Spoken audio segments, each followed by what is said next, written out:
Hello students, मैं गोविंद सिंह स्वागत करता हूं अपने YouTube channel physics by H sir में।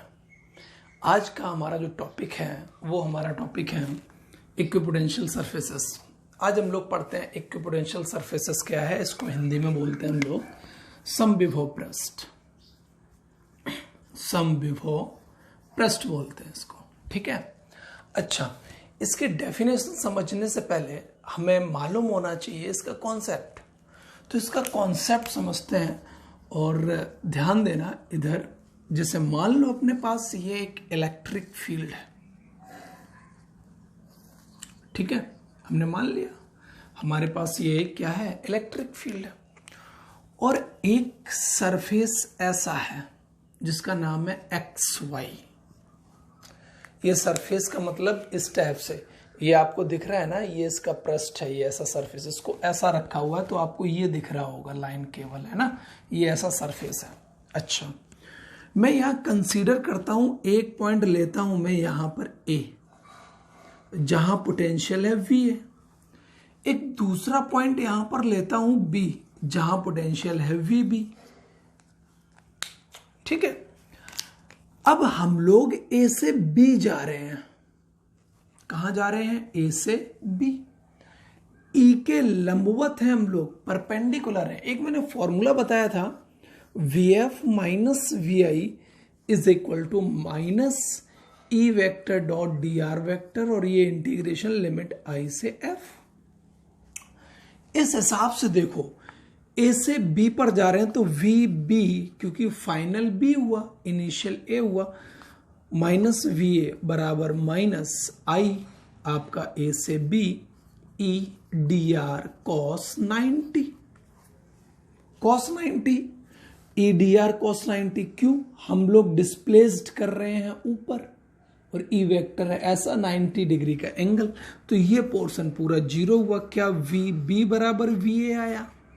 हाँ, वी बी मतलब अगर हम इलेक्ट्रिक फील्ड के किसी सरफेस पर परपेंडिकुलर चल रहे हैं तो किन्हीं दो पॉइंट्स पर पोटेंशियल सेम होने वाला है। ऐसे ही अगर हम कंसीडर करते हैं सी पॉइंट को, जहां पोटेंशियल वी सी है, और अब हम ए से सी जाए तो हमें मिलेगा वी सी बराबर वी ए।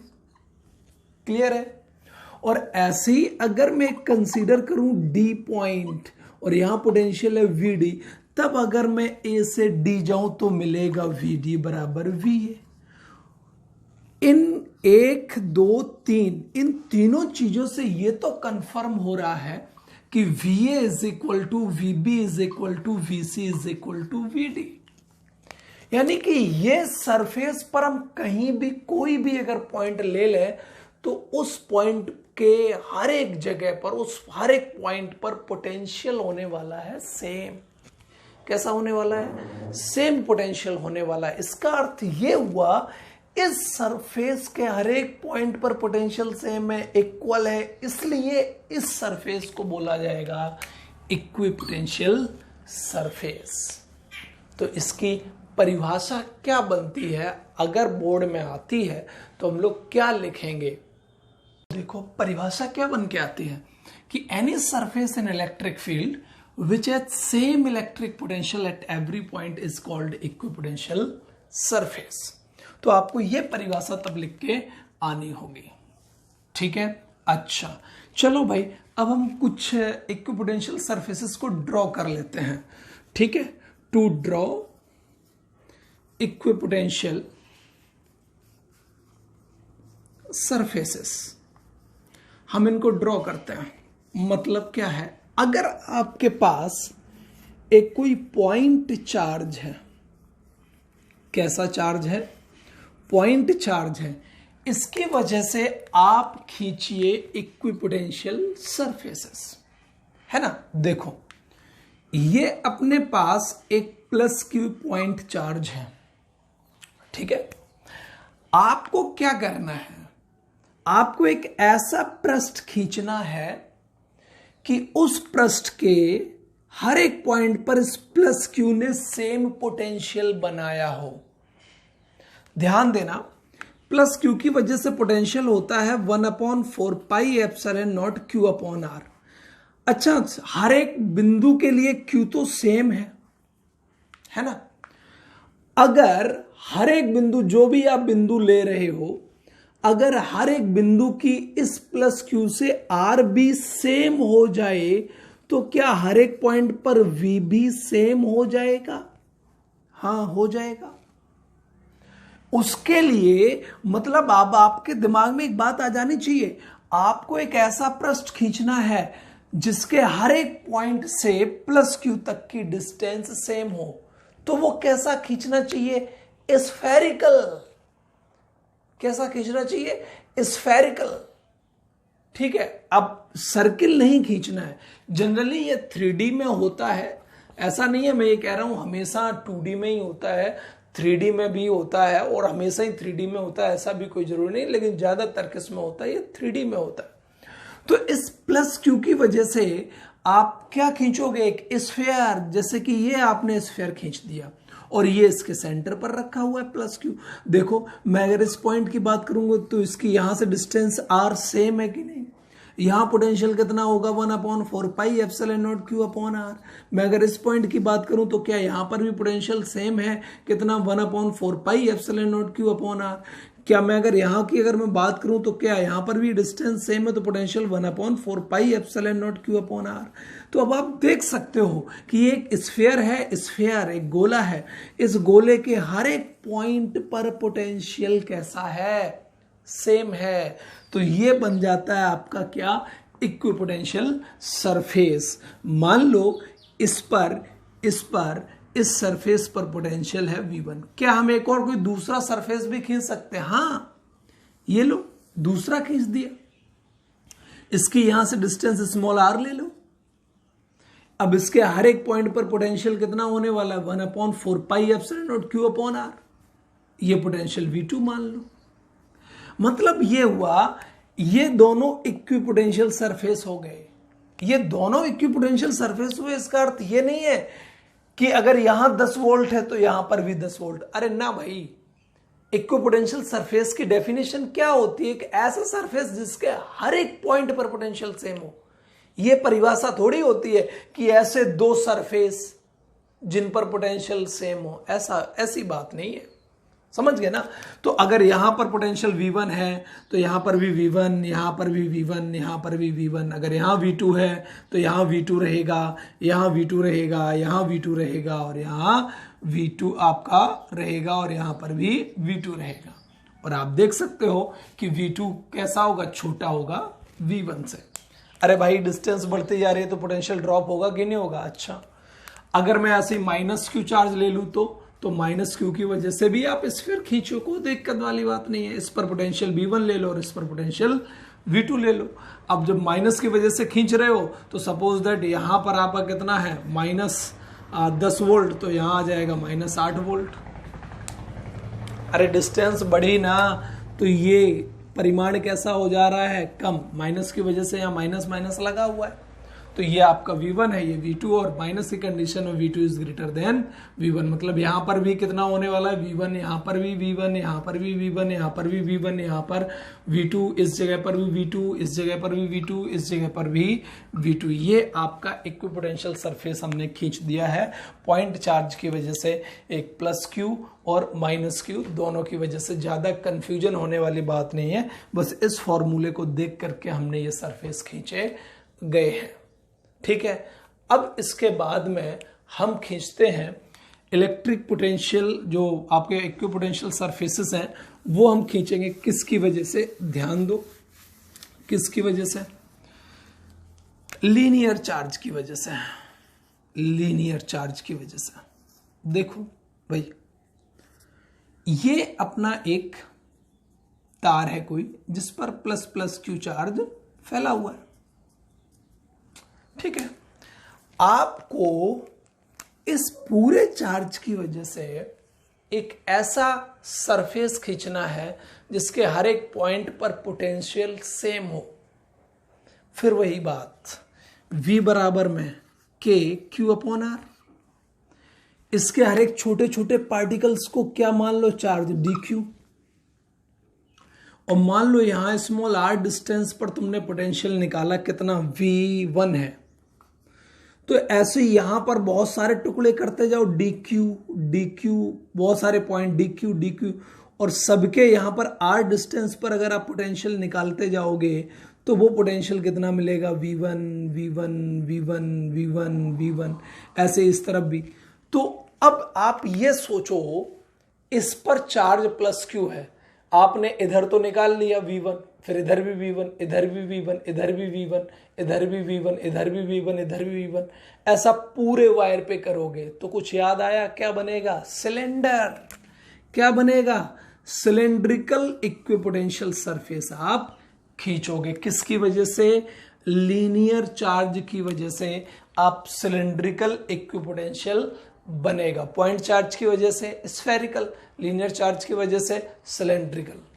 तो देखो, for a uniform electric field के लिए हम लोग क्या करने वाले हैं, ये अपने पास एक यूनिफॉर्म इलेक्ट्रिक फील्ड ले लिया हमने, ठीक है, अपना हमने ई वेक्टर ले लिया, कोई दिक्कत नहीं।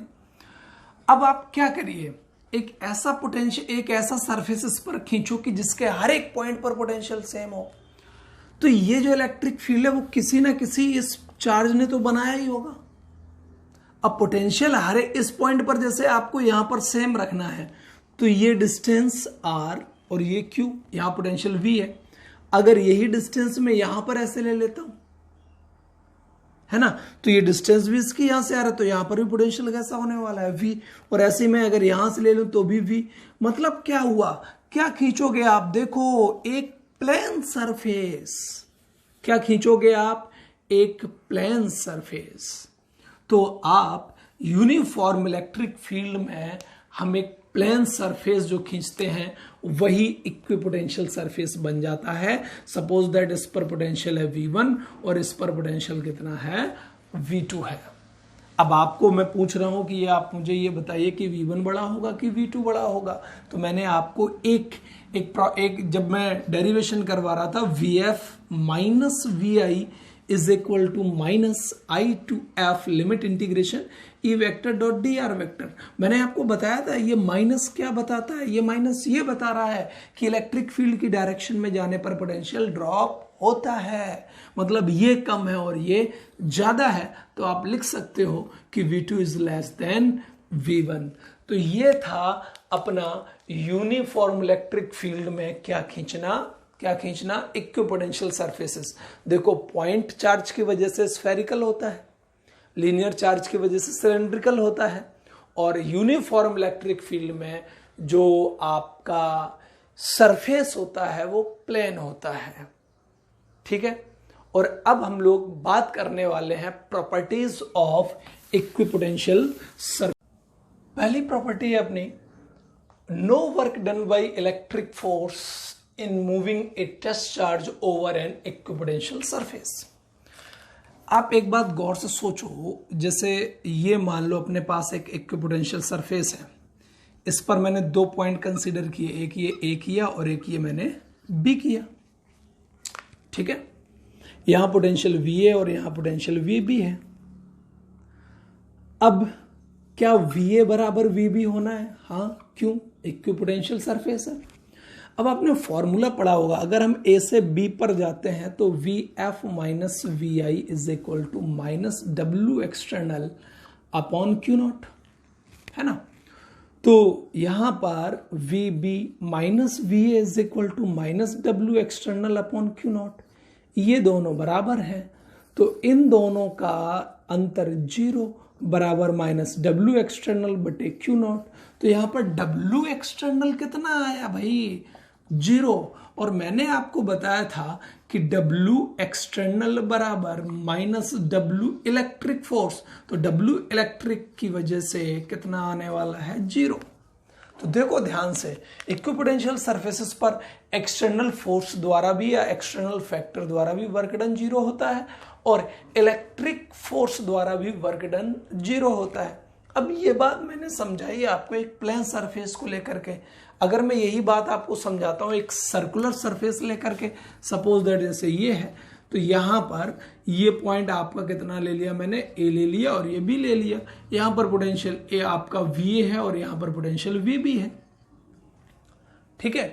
तो सिंपल सी बात है कि जब आप यहां से यहां पर आओगे तो पोटेंशियल कितना है, सेम है, पोटेंशियल सेम है।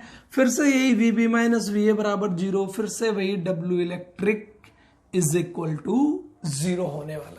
तो पहली प्रॉपर्टी है कि इक्विपोटेंशियल सरफेस पर आप कहीं भी एक जगह से दूसरी जगह पर जाओगे तो ना तो एक्सटर्नल फैक्टर को वर्क करना पड़ेगा और ना ही इलेक्ट्रिक फोर्स को वर्क करना पड़ेगा।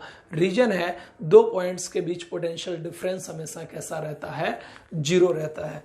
अच्छा, इसके बाद में अपने पास आती है एक दूसरी प्रॉपर्टी जो बहुत इंपॉर्टेंट है। वो दूसरी प्रॉपर्टी क्या होती है, ध्यान देना। मैं ये कह रहा हूं कि electric field is always perpendicular to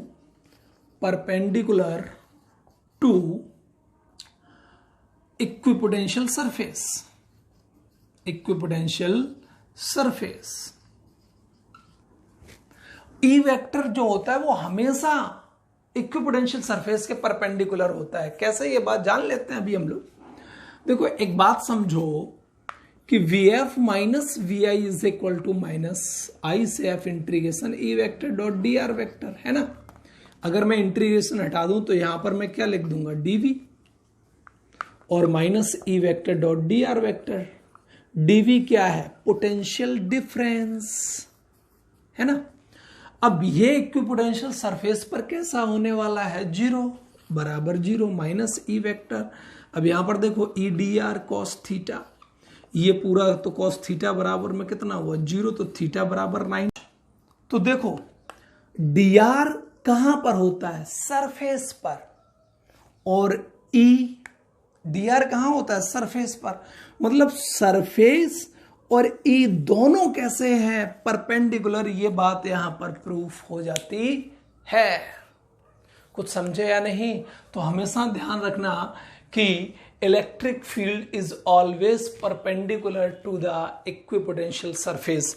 अब अगर मैं बना लेता हूं, जैसे मैंने प्लस क्यू की वजह से बनाया था ना, तो जैसे आपने ये बनाया था इक्विपोटेंशियल सरफेस, तो इलेक्ट्रिक फील्ड ऐसा बनेगा, ये इलेक्ट्रिक फील्ड हुआ। देखो, ये इलेक्ट्रिक फील्ड हुआ, हो गया। देखो, ये परपेंडिकुलर ही तो है क्योंकि ये रेडियस है, और रेडियस जो है ना सरफेस के कैसे होती है, परपेंडिकुलर ही तो होती है। कि no two equipotential surfaces can intersect each other. मतलब दो इक्विपोटेंशियल सरफेसेस कभी भी एक दूसरे को इंटरसेक्ट नहीं कर सकते। क्यों, उसका रीजन क्या है? अच्छा, मैंने जैसे कि अभी आपको बताया, जैसे ये इक्विपोटेंशियल सरफेस है, इलेक्ट्रिक फील्ड हमेशा उस पर ऐसे परपेंडिकुलर होती है, ठीक है। और इस जगह पर पोटेंशियल कितना होगा आपका, V1, ठीक है। अब मैं ये कह रहा हूं कि जैसे एक इक्विपोटेंशियल सरफेस ये है, ठीक है, और दूसरा इक्विपोटेंशियल सरफेस ये है। इसके हर एक पॉइंट पर पोटेंशियल कितना है, V2, और इसके हर एक पॉइंट पर पोटेंशियल कितना है, V1। मतलब यहां पर भी V1, यहां पर भी V1, यहां पर भी V1, यहां पर भी V1, लेकिन इस जगह पोटेंशियल V1 प्लस V2। और अगर मैं यहां पर बात करूं, यहां पर पोटेंशियल V2, यहां पर V2, यहां पर V2, लेकिन इस जगह पर पोटेंशियल V1 प्लस V2। यहां V2 रहेगा, यहां V2 रहेगा, इस वाले पर यहां V1 रहेगा, यहां V1 रहेगा। तो ध्यान दो, ये तो अब इक्विपोटेंशियल सरफेस रहे ही नहीं यहां पर। क्यों नहीं रहा? अरे भाई, यहां से यहां तक तो इक्विपोटेंशियल है, इसके बाद बीच में यहां V1 प्लस V2 हो रहा है, पोटेंशियल चेंज हो रहा है। तो ऐसा पॉसिबल नहीं है। अगर ये पूरा सरफेस इक्विपोटेंशियल है तो इसके हर एक पॉइंट पर पोटेंशियल सेम होना चाहिए। तो दो इक्विपोटेंशियल सरफेसेस कभी भी एक दूसरे को इंटरसेक्ट नहीं कर सकते। इसके बाद में अपना अगला जो है प्रॉपर्टी वो ये है कि जो इक्विपोटेंशियल सरफेस होते हैं ना, वो इक्विपोटेंशियल सरफेस आपके इंडिकेट करते हैं, इंडिकेट्स क्या, डायरेक्शन ऑफ इलेक्ट्रिक फील्ड। अरे ऐसा कैसे डायरेक्शन इंडिकेट कर रहे हैं? ध्यान दो, मैं ये कहता हूं कि आपके मैंने दो ये सरफेस लिए हैं, ठीक है, दो ये सरफेस लिए हैं, कैसे हैं, पैरेलल हैं एक दूसरे के, बिल्कुल ऐसे। यहां पोटेंशियल V1 और यहां V2, और मैंने ये बता दिया है कि V1 बड़ा है V2, मतलब ये वाला पोटेंशियल कम है और ये वाला ज्यादा है। तो आपको एक प्रॉपर्टी तो मालूम है ना कि इलेक्ट्रिक फील्ड की डायरेक्शन में पोटेंशियल ड्रॉप होता है, तो ये कम हो गया है। इलेक्ट्रिक फील्ड की डायरेक्शन तो फिर ऐसी होनी चाहिए। क्यों होनी चाहिए? अरे भाई ऐसी ही डायरेक्शन क्यों होनी चाहिए? क्योंकि देखो, अगर ये बात सही साबित करनी है तो इलेक्ट्रिक फील्ड की डायरेक्शन ऐसी ही होनी चाहिए, क्योंकि इलेक्ट्रिक फील्ड की डायरेक्शन में पोटेंशियल कैसा होता है? ड्रॉप होता है।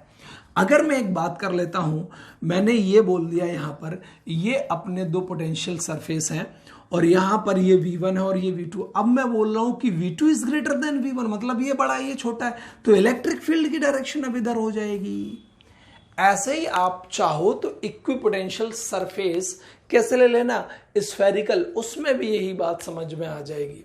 कहने का अर्थ ये हुआ कि इक्विपोटेंशियल सरफेस जो है वो इलेक्ट्रिक फील्ड की डायरेक्शन को भी इंडिकेट करते हैं। तो स्टूडेंट्स, ये थी आज की अपनी क्लास। मिलते हैं कल एक नए वीडियो में।